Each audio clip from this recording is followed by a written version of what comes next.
Brasil ODS, um programa do Observatório do Terceiro Setor com o apoio da FAPESP, explorando os Objetivos de Desenvolvimento Sustentável da Agenda 2030. Acreditamos que pessoas e organizações definem o futuro da sociedade com as suas escolhas.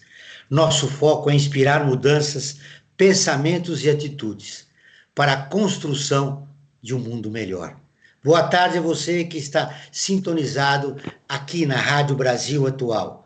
Eu sou Joel Scala e começa agora o Brasil ODS, um programa do Observatório do Terceiro Setor com apoio da FAPESP, a Fundação de Amparo à Pesquisa do Estado de São Paulo. O tema do programa de hoje é muito importante: saúde mental na terceira idade. A depressão atinge 13% da população brasileira entre 60 e 64 anos, segundo os dados do IBGE, o Instituto Brasileiro de Geografia e Estatística. Participo do programa de hoje a Maísa Cairala. Ela é médica, geriatra e clínica geral, membro da Câmara Técnica de Geriatria do CREMESP, o Conselho Regional de Medicina do Estado de São Paulo. Nós estamos aguardando a professora Márcia Iscazuca, que ela é do Departamento de Psiquiatria da Faculdade de Medicina da Universidade de São Paulo. Maísa, seja bem-vinda novamente ao nosso programa. Boa tarde a todos, muito obrigada pelo convite, Joel, obrigada a todos por estar aqui mais uma vez, é uma honra, viu? Um prazer. Não, o prazer é nosso, Maísa. Falar do idoso ainda é um tabu, né? Envelhecer provoca um medo em cada um de nós, sempre. Por quê? Joel, é uma situação que a gente tem discutido muito, inclusive agora está na moda, né? O ageísmo, né? O fisuidadismo, o preconceito, moda no sentido da gente conseguir combater isso. A sociedade, principalmente a sociedade brasileira, é uma sociedade que gosta de parecer jovem, né? Porque não tem a cultura de ter no envelhecimento a sabedoria, de ter no envelhecimento o aprendizado. Eu fiz uma pesquisa uma vez, 2019, mais ou menos, tinham 2 mil idosos no Brasil e o medo de envelhecer era grande, era mais de 60% da população. Medo de não ter sistema de saúde, medo de não ter quem cuidar, medo de como ser isso. Então, a ideia que fica, Joel, é que é uma situação pouco falada e que a gente precisa aprender quando nasce, né, a galgar esse caminho. E mais do que isso, acho que a sociedade se estruturar para isso. E o que a gente percebe é que os jovens talvez não estejam pensando nesse envelhecimento, e nem tão pouco os jovens de hoje, como cuidar dos idosos, dos pais. Então, Joel, frente a esse envelhecimento populacional, que para a gente que estuda geriatria é bárbaro, né? Uma situação, puxa, como é gostoso a gente envelhecer e ver a população envelhecer, é um grande ganho para a sociedade, mas socialmente, economicamente, isso precisa ser alinhado. Então, essa é a fórmula do sucesso aqui, para sustentar, né, esse processo e ser mais ativo, melhor envelhecido. Mas infelizmente aqui no nosso país as coisas não funcionam, né? Assim, desse aprendizado ao envelhecer. Pelo contrário, há muito preconceito ainda contra o idoso. Há preconceito, há o medo, há a negação, né? Você vê o número, né, de propostas de rejuvenescimento que a gente tem. E até mesmo, Joel, situações sem a mínima estrutura da ciência, né? São buscas contra, né, o anti-aging, que a gente chama, vem em inglês essa expressão, mas o anti-envelhecimento, o que, às vezes, por muitas vezes, é a saúde. Então é isso, falta a cultura do envelhecer, a cultura do que realmente é envelhecer, de como você pode envelhecer de uma forma saudável. Veja, alguns países da Europa adotam que você é velho faltando 10 anos para você morrer. Então, isso é uma ideia, não é? Quando você faz 60 anos, significa nada. Significa o que importa realmente para a gente, para quem lida com o envelhecimento. É a tua saúde funcional, é o quanto que você parece ser idoso e não o quanto que a idade te diz, né? Vou te dar um exemplo super interessante. A Rainha Elizabeth II, em 2022, ela ganhou um prêmio da idosa do ano da Inglaterra, né? Um prêmio que fizeram para homenageá-la e tal. Ela negou. Ela falou, olha, eu não quero isso daí não, porque não é, eu não me sinto assim. Então, cada um sente a idade que sente, não a idade que tem. E ela negou, ela falou, eu não quero esse prêmio não, porque eu não me sinto tão velha. Ela já era uma nonagenária, faleceu, inclusive, depois, às custas até, parece, de uma Covid longa.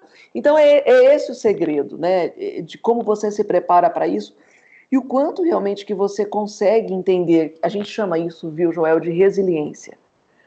É o quanto que você resiste a esse processo de uma forma sábia, de uma forma ativa, de uma forma saudável, né?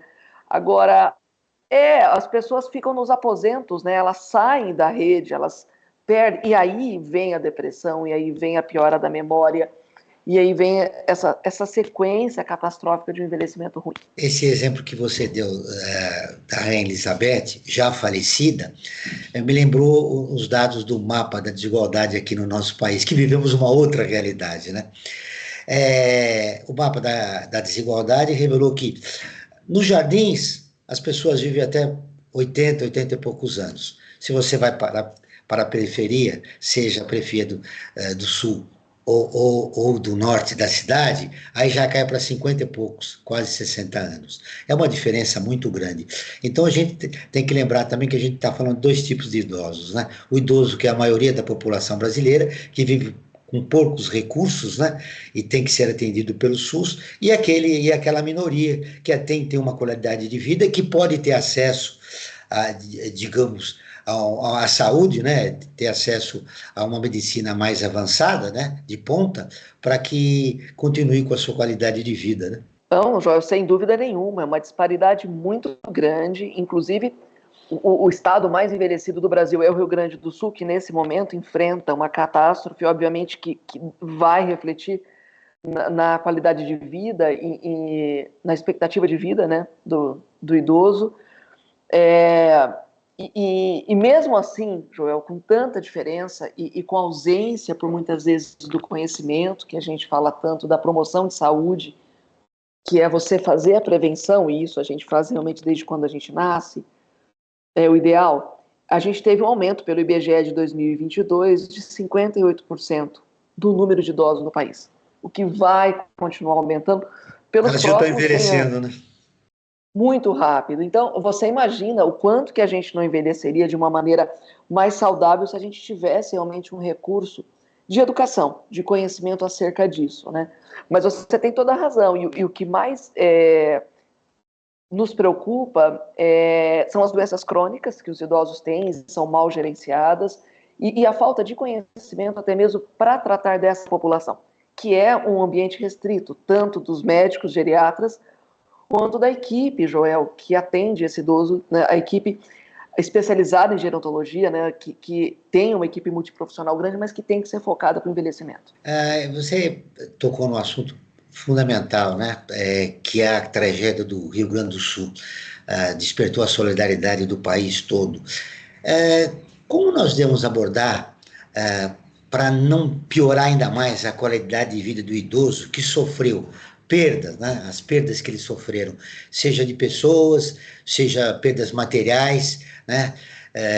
No Sul teve muito idoso que perdeu a casa, que está num abrigo. Como deve ser a abordagem, né, para, digamos, melhorar a qualidade da saúde mental desse idoso que praticamente perdeu tudo? Eu outro dia estava pensando exatamente nisso, Joel. Você imagina você perder tudo aos 15, 20, 30 anos. O tempo que você tem para reconstruir. Você imagina você viver num local por 50 anos e ter 80 anos e você perder tudo que você tinha. Não há mais tempo para você reconstruir. Então, além da dor, da doença, né, leptospirose, tantos outros problemas que a gente terá e em um estado assim riquíssimo de pessoas cultas, trabalhadoras, enfim, você ter esse abandono, né, da sua vida social, da sua economia. Então, é estarrecedor, né?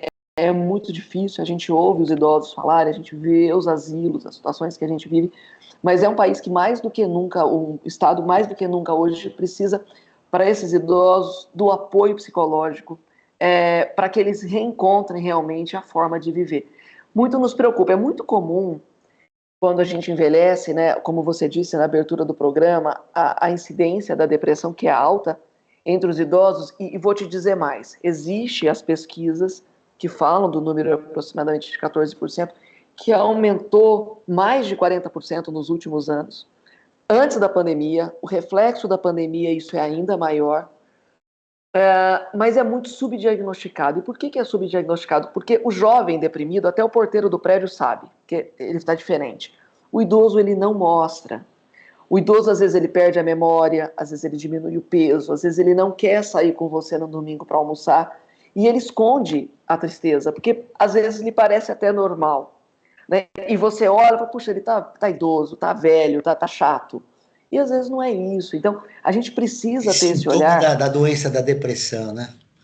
Os outros sintomas atípicos, assim como todas, porque é uma delícia fazer geriatria por isso, porque os sintomas eles não são floridos, eles são escondidos, e aí cabe, né, a nossa investigação de conseguir trazê-los para a realidade, sempre tendo o que é normal do envelhecimento como normal e o que é doença para ser tratado como doença. E a família tem sensibilidade de perceber essa diferença que você está... Nem sempre, nem sempre. Então, é o que eu estava te dizendo, soma-se a tudo isso, que está escondido, os fatores como aposentadoria, como luto, né?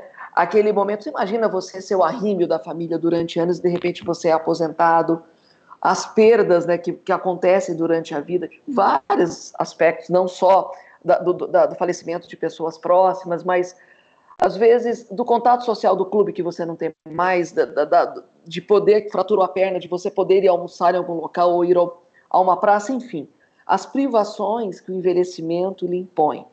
E nesse momento, naquele estado que a gente estava falando agora, muitas outras virão.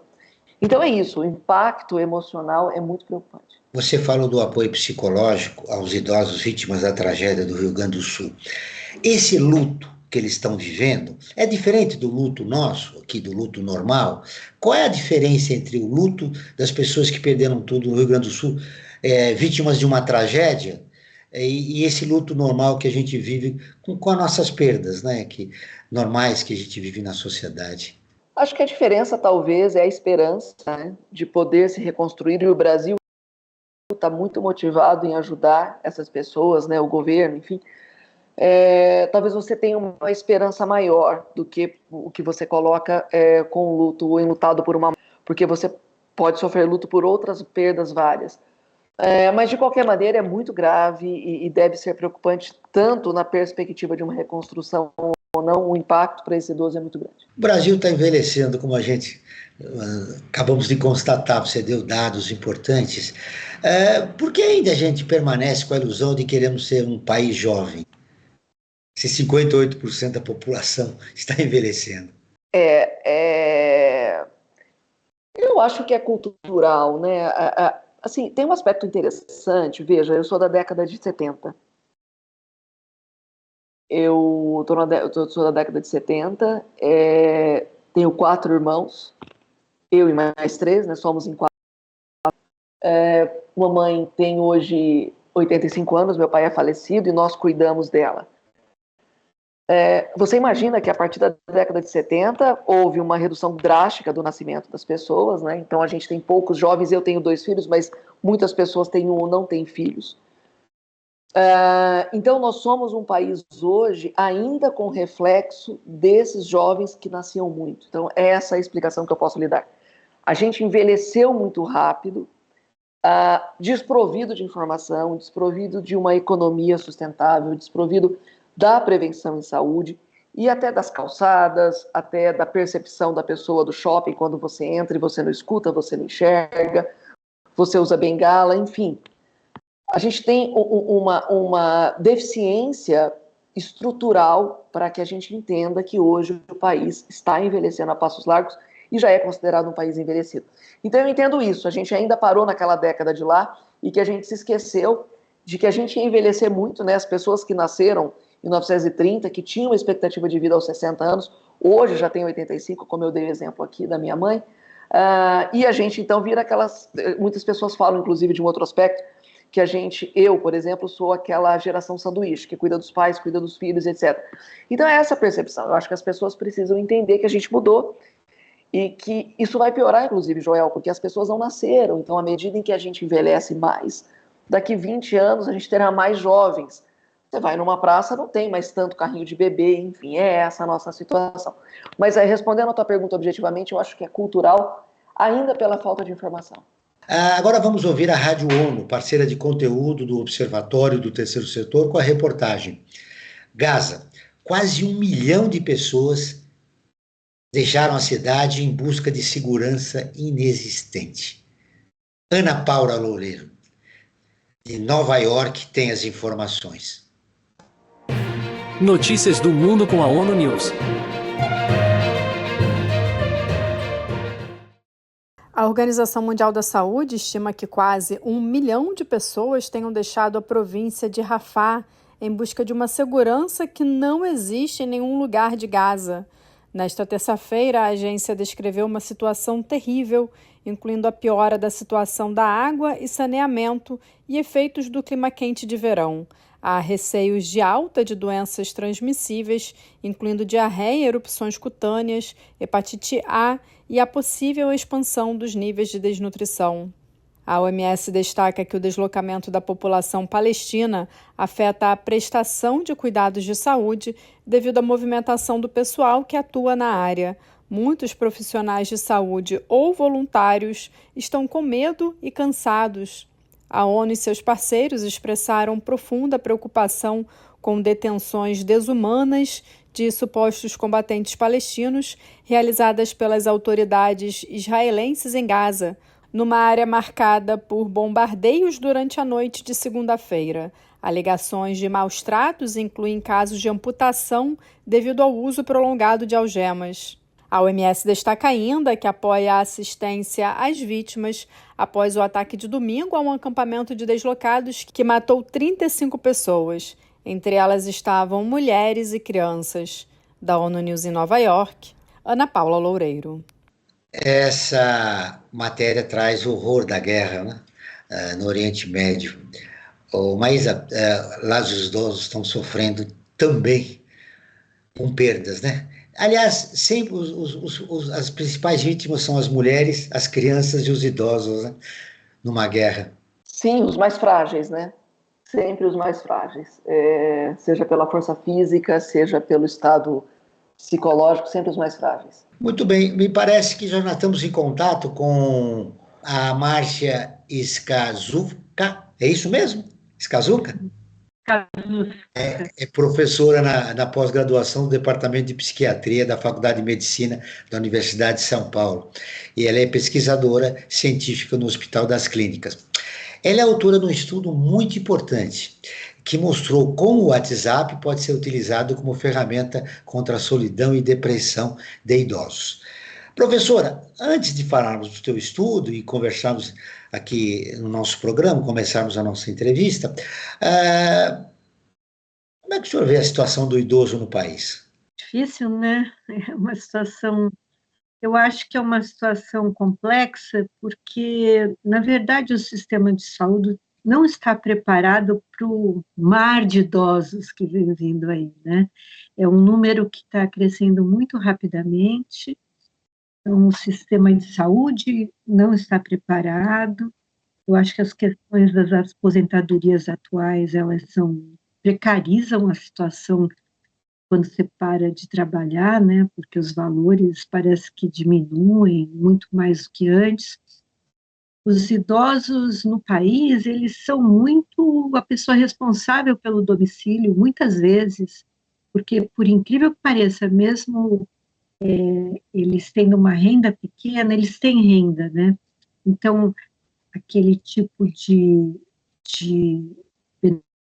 benefício social, se a pessoa é de uma tão muito nada, ele recebe um benefício mesmo sem comprovar trabalho, nada durante a vida, né? É para ele realmente sobreviver. E esse benefício passa a ser muito importante para a família. Quer dizer, nós estamos numa situação muito complexa, pouco apoio social, muitas demandas, né? E o sistema de saúde dentre as demandas, muito preconceito em relação ao idoso, né? Professora, o seu ensaio clínico, ele utilizou mensagem de WhatsApp para ajudar o idoso, que é atendido pelo SUS. Eu acho que isso é muito importante. Tudo isso para ajudar eles a saírem da depressão. Como é que você pensou esse estudo? Como é que foi? Claro, obviamente, com os dados aí, sabendo que os idosos, parte deles, pelo menos, são marginalizados, né? Estigmatizados pela idade. Como é que começou esse estudo? Então, esse estudo é um programa de atendimento para idosos com depressão que meu grupo de pesquisa, pesquisadores do Reino Unido que trabalham comigo, nós já começamos essa linha de pesquisa há uns bons anos. Primeiro, nós começamos desenvolvendo um programa de atendimento que nós treinávamos agentes comunitários de saúde para ir à casa dos idosos, e eles tinham um aplicativo num tablet que eles próprios usavam, os agentes de saúde, e ajudavam a conduzir o atendimento. Eles tinham um treinamento que a gente chama de mudança de tarefa, que é um avanço muito grande para o sistema de saúde, porque não são profissionais especializados, são profissionais que a gente treina, e esse tipo de programa foi muito efetivo. E nós queremos dar um passo a mais, né? Porque mesmo sendo muito efetivo, mesmo sendo profissionais não especialistas que trabalham em colaboração com a unidade básica de saúde, com a atenção primária, ainda demandam um monte de serviços, né? E a prevalência de depressão é tão alta que a gente pensou, precisamos fazer algo mais que demande menos dos serviços de saúde e que possa ser um primeiro passo de um atendimento, de um programa de atendimento antes de se chegar aos profissionais da unidade básica de saúde. Como o WhatsApp é extremamente usado no Brasil, ele não é um aplicativo, a gente não trabalha com um aplicativo, são envio de mensagens mesmo. Eu falei, vamos tentar uma coisa por aí, porque as pessoas já são tão acostumadas, né, a usar o WhatsApp, que não teria a dificuldade da tecnologia nesse caso. A dificuldade seria criar um programa que fosse efetivo.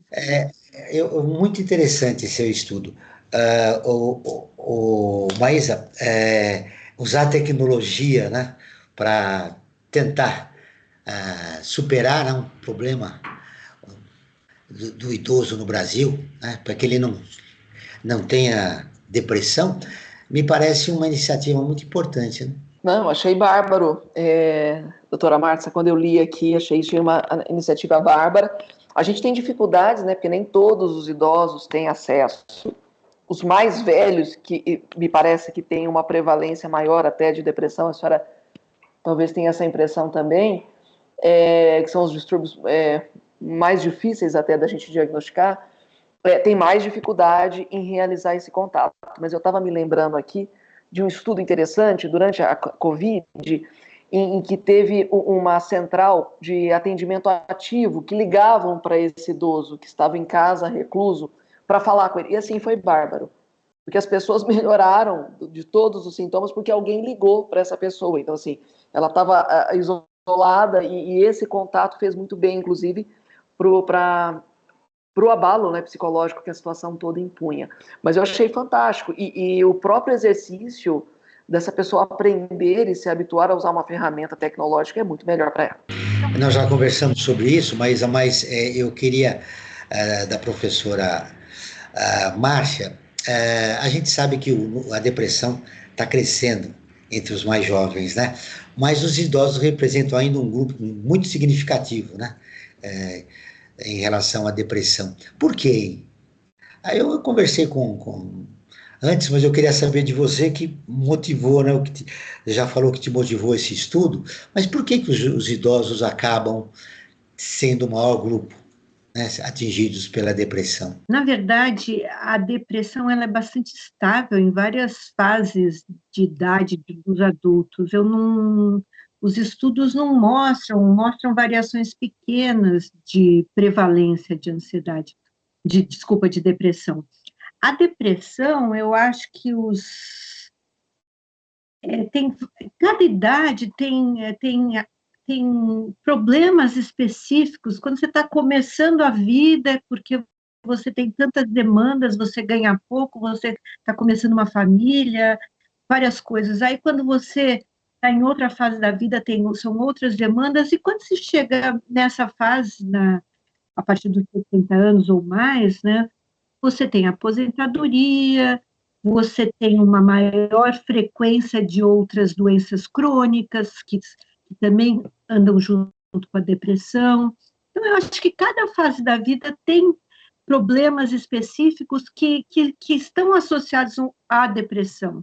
Não são só os problemas, a gente não pode culpar os problemas, tem fatores genéticos, tem muitas coisas, tem história de vida, tem muitas coisas, né? Tanto que as mulheres são um grupo com maior prevalência de depressão em todas as idades, inclusive entre os idosos. A depressão nessa fase da vida, e eu acho que por isso que nós trabalhamos com esse grupo, porque os sintomas não são diferentes. Sintomas de depressão, você vai diagnosticar depressão usando a mesma lista de sintomas, procurando se a pessoa tem aqueles sintomas. Só que nessa idade, ela está muito associada a fragilidades. Então, acho que as propostas de tratamento, de atendimento, elas precisam ter suas especificidades. Que nem vocês falaram, né? Esse é o grupo que usa menos tecnologia. É verdade. Os jovens, é quase impossível você achar um jovem que não use tecnologia hoje, né? Mas na casa sempre tem alguém. Então, geralmente tem alguém, né? Então, as pessoas que entraram no estudo não precisavam elas terem um celular para participar do estudo. Se alguém na casa ela pudesse usar esse celular, né, receber as mensagens, era possível. Então, nós tentamos fazer ao máximo. E como é um estudo, o que a gente entende é que o número de usuários de tecnologia em todas as faixas etárias diariamente aumenta, né? Do que nós começamos o estudo para agora já aumentou. Então, eu não acho que... Provavelmente aumenta mesmo, né? Até o idoso que está isolado, a família acaba dando um celular para ele se comunicar, né? Com a família, ou seja, quando ele estiver sozinho ou sair de casa. Mas agora nós vamos conversar com a Gabriela Chabot, que é especialista em ODS, o que são os Objetivos de Desenvolvimento Sustentável estabelecidos pela Organização das Nações Unidas, a ONU, e o Brasil é signatário, né? Olá, Gabi, quais são as novidades que você traz para o programa de hoje? ODS em Pauta. Boa tarde, Joel. Boa tarde, ouvintes do Brasil ODS. Meu nome é Gabriela Chabot, eu sou especialista em Objetivos de Desenvolvimento Sustentável e eu vim comentar como que o tema do programa de hoje se relaciona com a Agenda 2030 da ONU. A saúde mental na terceira idade é um tema que se relaciona com o objetivo 3, saúde e bem-estar da Agenda 2030, especialmente com a meta 3.4. A meta 3.4, ela visa, entre outras coisas, reduzir a mortalidade precoce por doenças crônicas, mas também promover a saúde mental da população. Então, tem relação direta aí entre a meta 3.4 e o tema do programa de hoje. A pesquisa da FAPESP, que a gente conversou sobre ela hoje, ela demonstra que o uso de mensagens via WhatsApp pode ser uma intervenção eficaz para melhorar os sintomas depressivos em idosos, né? Isso é muito interessante enquanto, né, proposta de política pública, porque a implementação do programa Viva a Vida nas unidades básicas de saúde em Guarulhos mostra que com recursos limitados a gente pode propor soluções de baixo custo. Elas podem ser escaladas para melhorar a saúde mental da população vulnerável e isso é fundamental para a gente alcançar a meta 3.4.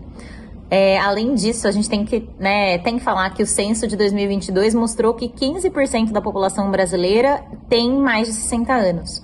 E aí, com isso, com essa mudança no perfil etário brasileiro, o governo federal está se movimentando.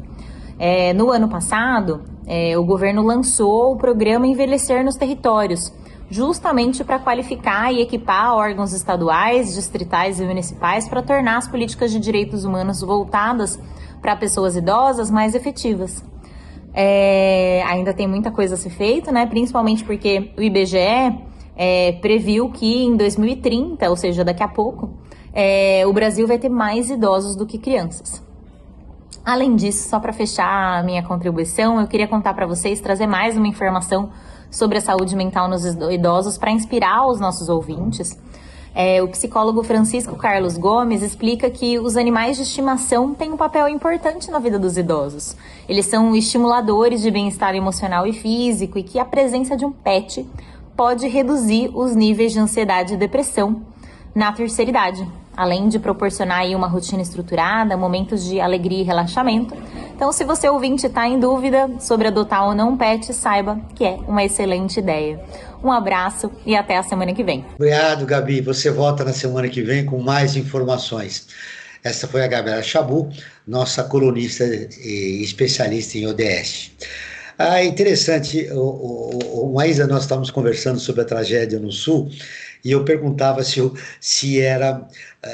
luto era diferente, né, naquela tragédia, e eu não me lembrei, agora a Gabriela trouxe essa informação, né, a perda também de animais de estimação vem potencializar, né, a possibilidade da pessoa ter depressão, né? É interessante, tem até alguns artigos científicos mostrando, primeiro, da intergeracionalidade, né, que são as crianças com os idosos, extremamente importante, quanto que as crianças fazem bem, os netos, para os avós, e os pets, né? A gente, inclusive, tem alguns locais do mundo que tem até esses pets eletrônicos, tem alguns estudos, doutora Márcia, que fazem também essa ponte, mostrando que eles se sentem mais acolhidos, se sentem melhor quando eles têm essas companhias, mas é super verdade, realmente a impressão que a gente tem na prática do dia a dia até. Quase 15% dos brasileiros têm um diagnóstico para depressão.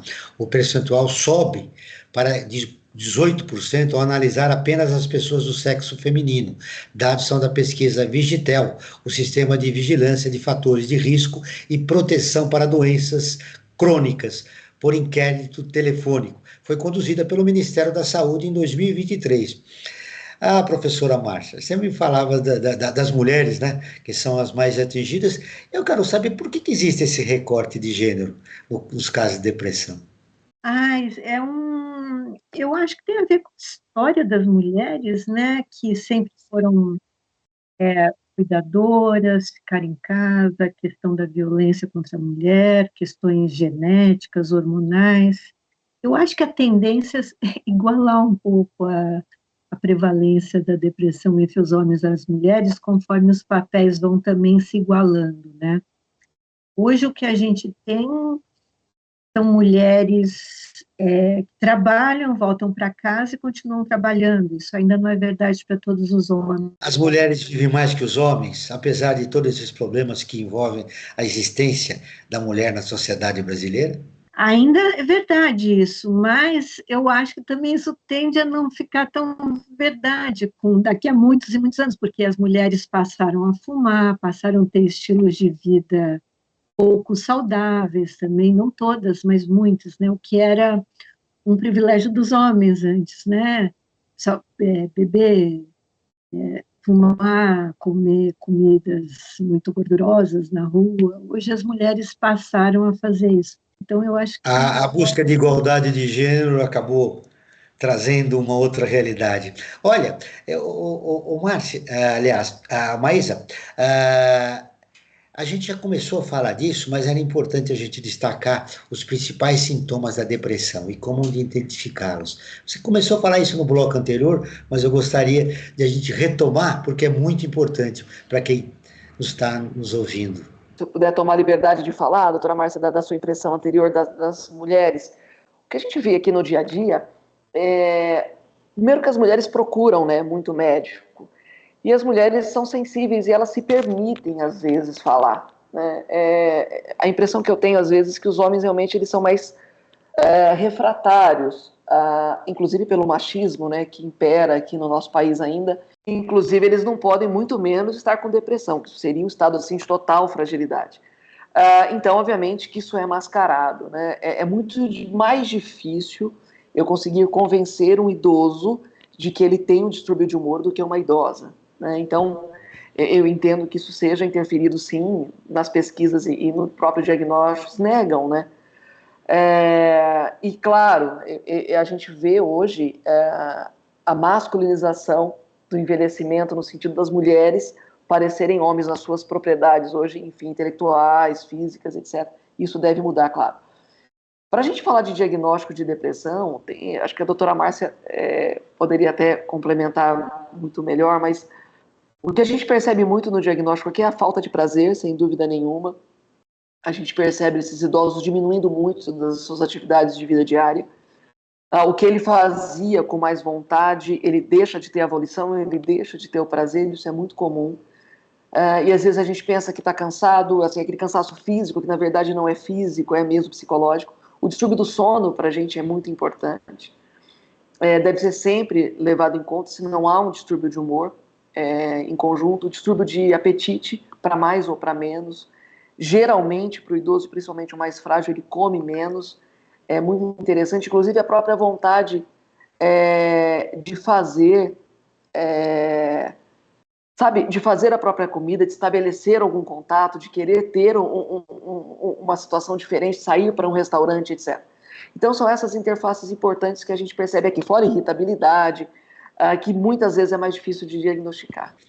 Uma pesquisa da Universidade Estadual de Campinas, a Unicamp, apontou que idosos que relataram sentir solidão têm 4 vezes mais chance de desenvolver depressão.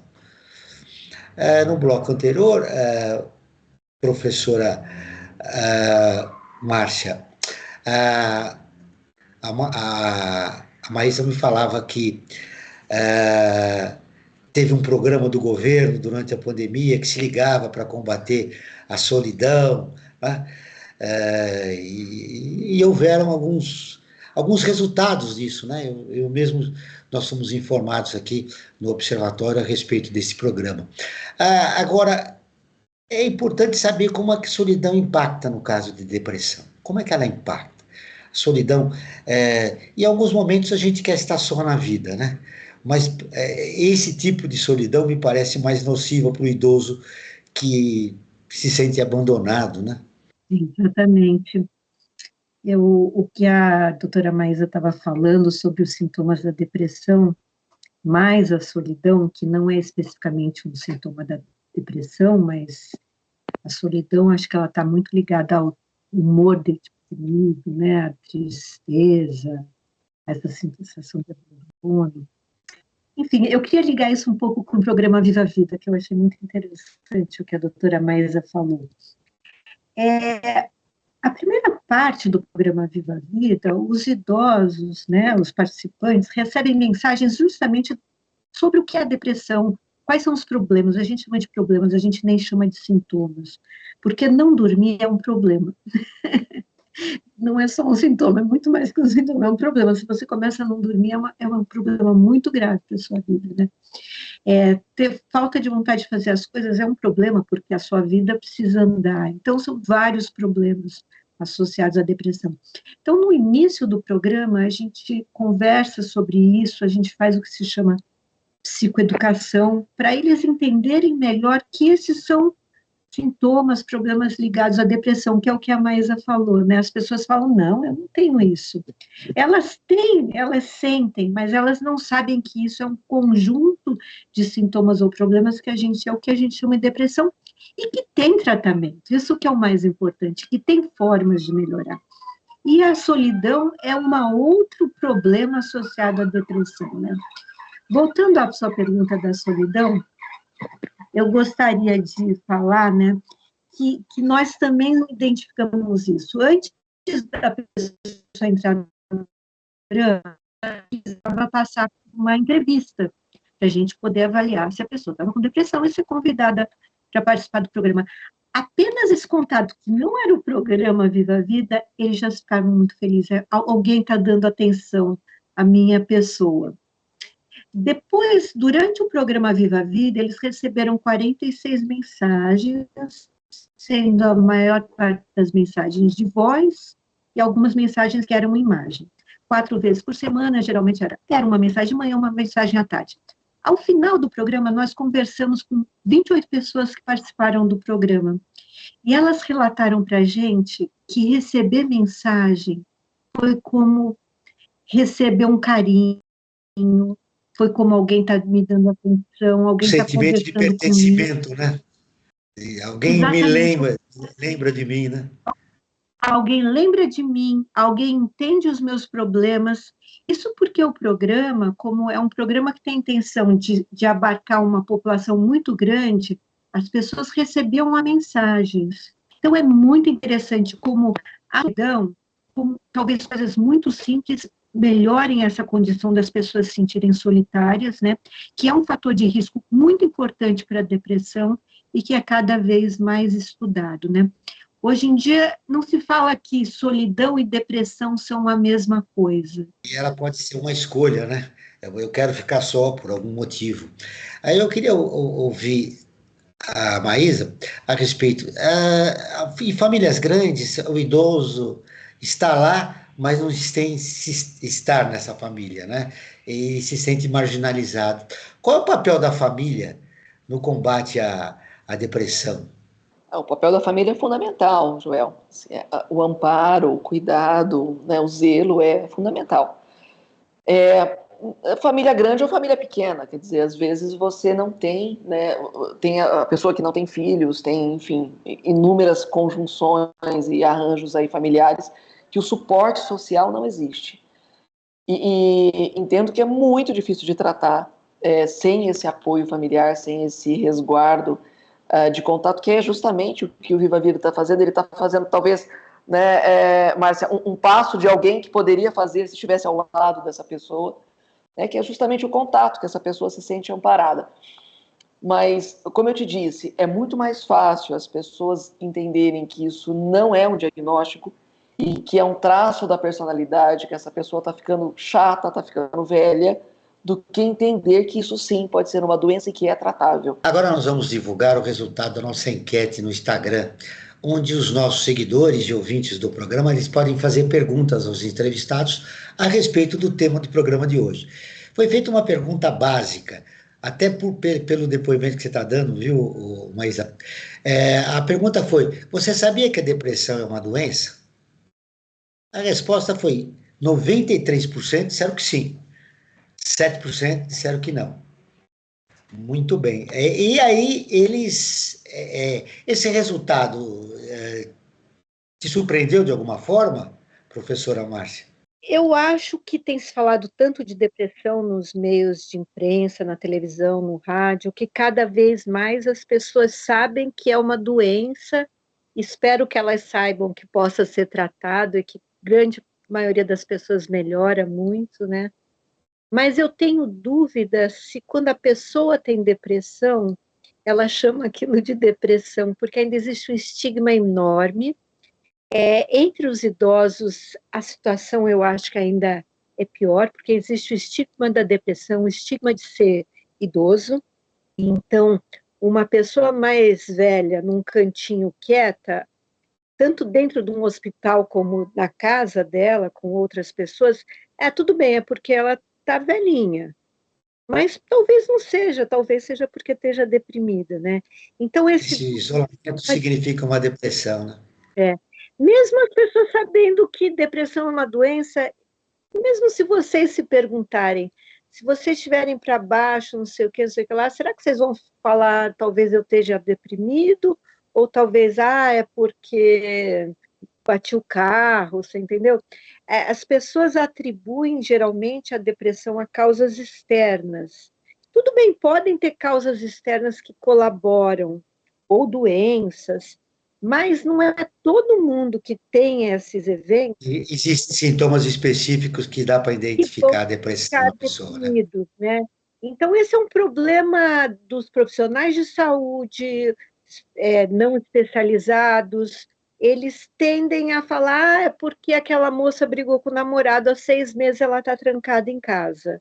Não dá, isso não é mais o namorado, né? Tudo bem, ela brigou com o namorado. Ou uma pessoa mais velha, como eu vi isso acontecer muitas vezes, meu filho faleceu, e eu fiquei muito triste, se tranca no quarto por meses. Mas os seguidores, professora, mandaram perguntas. Eu tenho uma pergunta para você e para a Maísa. É o seguinte, a seguidora Soraya Batista Pergunta: a depressão pode ser responsável por trazer outras doenças? Olha, eu acho que sim, eu não tenho nenhuma dúvida.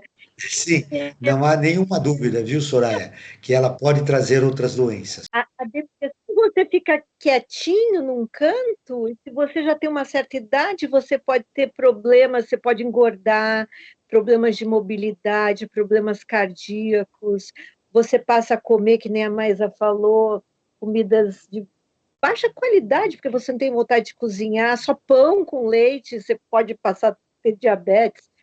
Ah, não sei, Maísa pode falar, mas tem milhões de exemplos.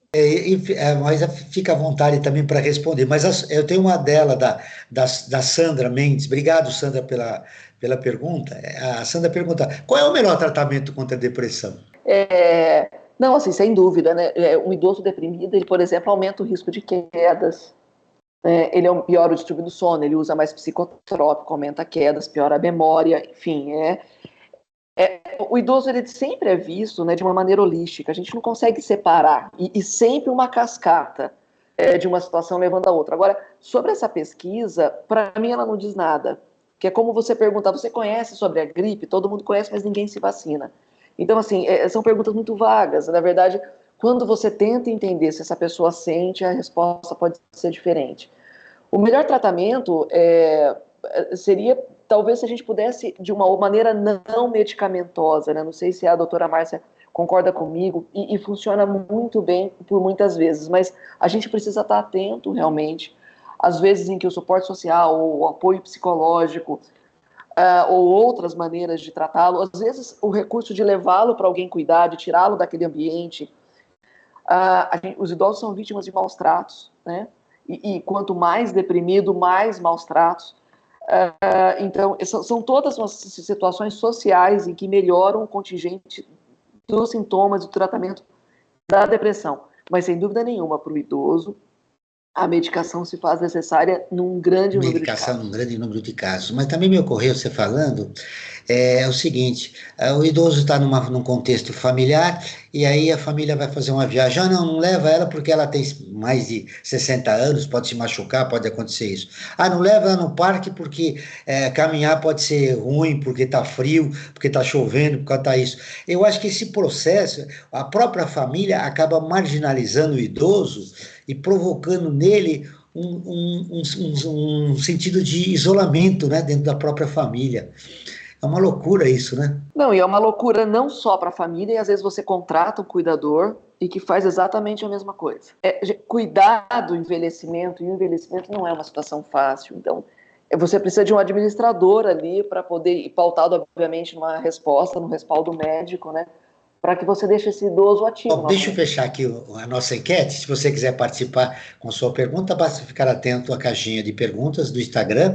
E, além disso, você pode mandar mensagem ou ligar para a nossa produção. Maiores informações, acesse o nosso portal observatório3setor.org.br ou nos siga nas redes sociais. Lembrando que o 3 sempre é em numeral. Bom, chegou a hora do destaque da semana. Direto da redação do Observatório do Terceiro Setor, o Lucas Neves tem as informações. ONG treina voluntários para proteção infantil após as enchentes no Rio Grande do Sul. Corte Interamericana dos Direitos Humanos ressalta emergência climática global. Edital Fundo Positivo financia projetos de combate contra o HIV. Estes foram alguns dos principais destaques do Observatório do Terceiro Setor. Você pode acompanhar estas e outras notícias acessando o site observatório3setor.org.br. Lembrando que o 3 é sempre em numeral. Até a próxima. Obrigado, Lucas. Esse foi o Lucas Neves, direto da redação do Observatório, com as últimas notícias e as notícias que estão bombando lá no nosso portal. O idoso tem um preconceito, né? Ele acaba se sentindo marginalizado. O Arnaldo resgatou tudo isso de uma forma positiva, né?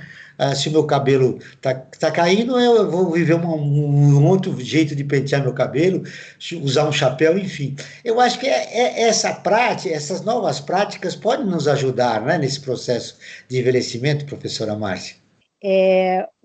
Nas mensagens do programa Viva a Vida, isso fica muito claro, né? Nós trabalhamos com uma técnica que chama ativação de comportamento, que é justamente ajudar a pessoa a fazer coisas que ela gosta e que tem sentido para ela, para a vida dela, que fazem sentido realmente, né? Fazer coisas por fazer coisas. E uma das grandes questões é assim, mas antes eu jogava uma partida inteira de futebol, agora eu não jogo, não posso mais jogar, porque eu tenho problema no joelho, eu tenho isso, tenho aquilo. Então o programa discute que talvez você não possa fazer as coisas que você fazia antes, mas você pode fazer ainda muitas coisas que são muito legais e que fazem muito sentido para você. Você pode brincar de bola com o seu netinho, ou você pode assistir um jogo de futebol no campo, né? Então, eu acho que essa ideia é não viver falando eu não posso mais fazer o que eu fazia, mas fazer as coisas que eu posso e que me dão prazer e que fazem sentido para a minha vida. Infelizmente, nosso programa já está acabando, viu? E eu queria umas considerações finais das nossas convidadas. Mas o que de mais importante você gostaria de deixar registrado, que a gente não conversou, que você queria reforçar?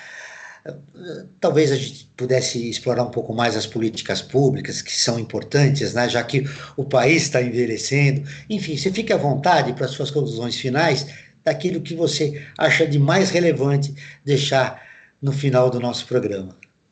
Te agradecendo novamente, viu, pela entrevista.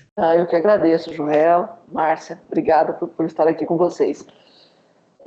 Olha, assim, o envelhecimento brasileiro ele já é conhecido há décadas, né? Falta é a gente começar a pensar sério sobre isso, né? Acho que não está dando tempo mais da gente correr atrás dessa situação toda. Agradeço a oportunidade de falar disso, inclusive desse mal que é o distúrbio de humor, dessa população que por muitas vezes não tem esse diagnóstico no seu repertório, nem os médicos estão preparados às vezes para fazê-lo. Mas pegando o gancho do Arnaldo Antunes, quando ele canta e ele fala que não há nada mais moderno do que envelhecer, é verdade. Mas se eu pudesse mandar um recado para ele, eu diria envelhecer com prevenção, né? Eu acho que é isso que fica. Acho que não adianta a gente envelhecer como a gente está envelhecendo, né? Assim, a gente começa nesse processo aos 28 anos. Dá tempo da gente pensar em envelhecer melhor. Então fica essa dica, que a gente envelheça mais melhor e mais consciente. Com qualidade de vida, né? Professora Márcia, eu queria suas considerações finais.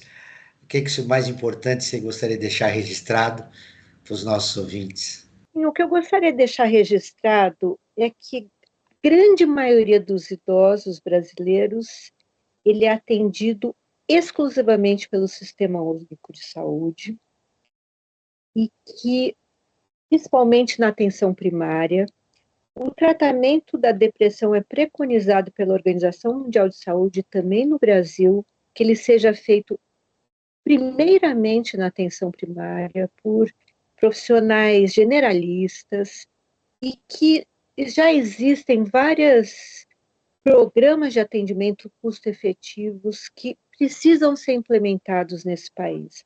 Não dá para a gente esperar que profissionais especialistas, psiquiatras ou psicólogos atendam toda essa população. Existem muitas formas de atendimento que funcionam e vamos deixar para os que precisam mais os atendimentos especializados em outros níveis de saúde. Eu acho que isso é o que a gente precisa fazer no país para atender minimamente os idosos que hoje em dia, infelizmente, estão sem atendimento. O Brasil ODS, com o apoio da FAPESP, a Fundação de Amparo à Pesquisa do Estado de São Paulo, está terminando. Eu agradeço a participação de Márcia Skazuka, professora na pós-graduação do Departamento de Psiquiatria da Faculdade de Medicina da Universidade de São Paulo. Ela é pesquisadora científica no Hospital das Clínicas. Maísa Cairala, médica geriatra e clínica geral do membro da Câmara Técnica de Geriatria do CREMESP, o Conselho Regional de Medicina do Estado de São Paulo. Não esqueça de seguir o Observatório em suas redes sociais.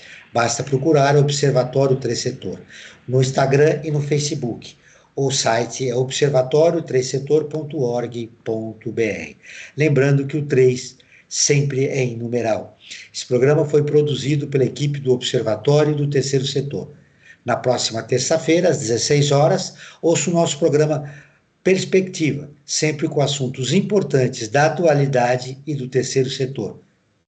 E ficamos por aqui, sempre na luta por uma sociedade mais justa, solidária, sustentável e tolerante. Até o próximo programa. Brasil ODS, um programa do Observatório do Terceiro Setor com o apoio da FAPESP, explorando os Objetivos de Desenvolvimento Sustentável da Agenda 2030.